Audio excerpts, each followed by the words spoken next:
Hello, everyone. It's a wonderful morning in the neighborhood. Um, as you can see, we're in my backyard that borders a golf course. This Blue Rock golf course. Very, very nice golf course. But I'm here this morning because I'm um, just wanted to tell all my people. When I say all my people, I'm talking about all good-hearted people, regardless of your race, your creed, your sexuality, people that are concerned about other people. So, um, one of the things I wanted to talk about this morning is I I was referred to a movie by a friend of mine, and I highly um, when they provide me with a recommendation of a movie, normally I like to review it to see what I think of it. In this case, it was a movie that was a little shocking to me. And the reason it was shocking to me is because it started off as a movie that portrayed some African Americans in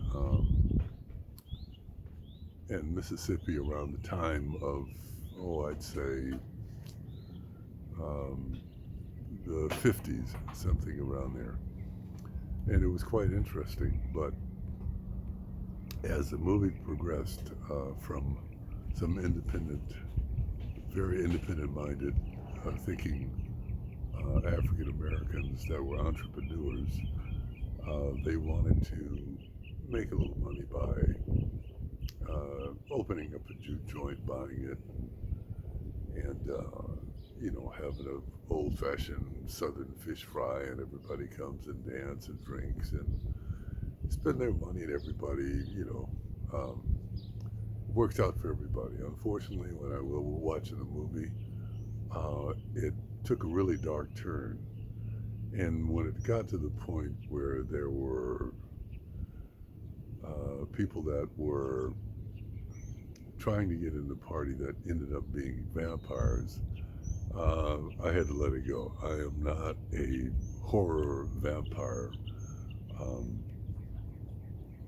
themed person. That's not my genre of entertainment.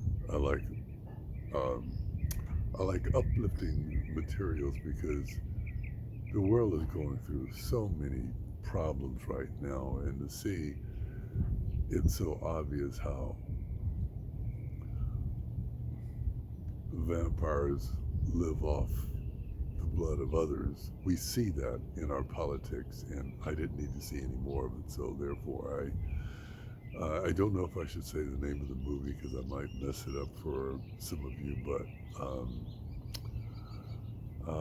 I'll just say it has something to do with sin, and I'll leave it at that. So anyway, moving right along to the next topic, I've been noticing that there's um, a person in Burkina Faso. His name is Ibrahim Traore, very progressive um, uh, politician. He's doing so many things for his people in Africa that it's just been amazing. I mean, it could be a series of, of lectures just on the stuff that he's doing. But to name a few, he has been able to get the French out of his country because um, they were abusing the natural resources in France, and one particular resource would be gold.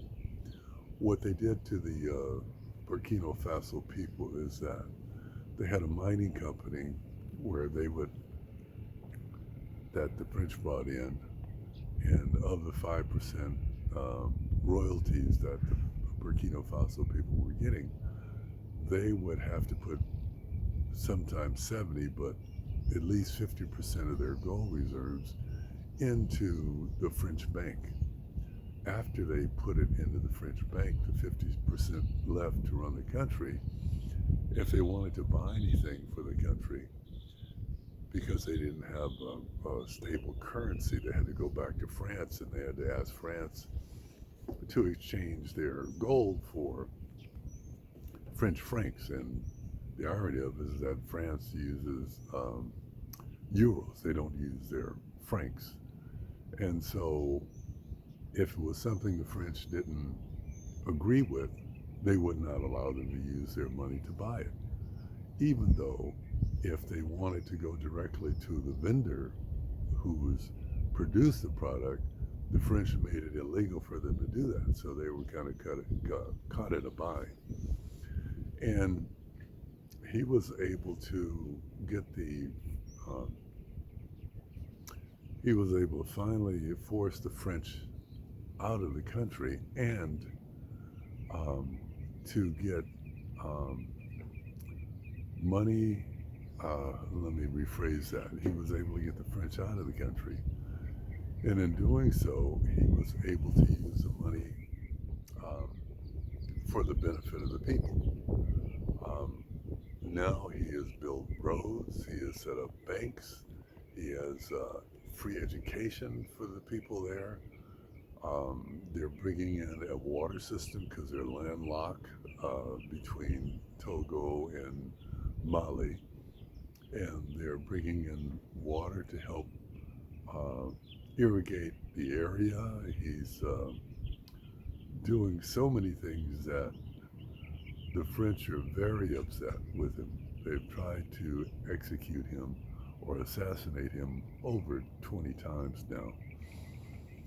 And I've been following him, and he's quite impressive. And I thought some of the other people may be interested in hearing about him. So, anyway, Ibrahim Traore in Burkina Faso. There are three other states that are joining him because there's such a movement. He's creating a revolution in Africa. It's a true renaissance. We will talk more about that later, but anyway, I just wanted to say good morning to my people, and it's Sunday, and I hope you all have a great and prosperous day. Signing off on this Sunday. I'll talk with you later. Bye.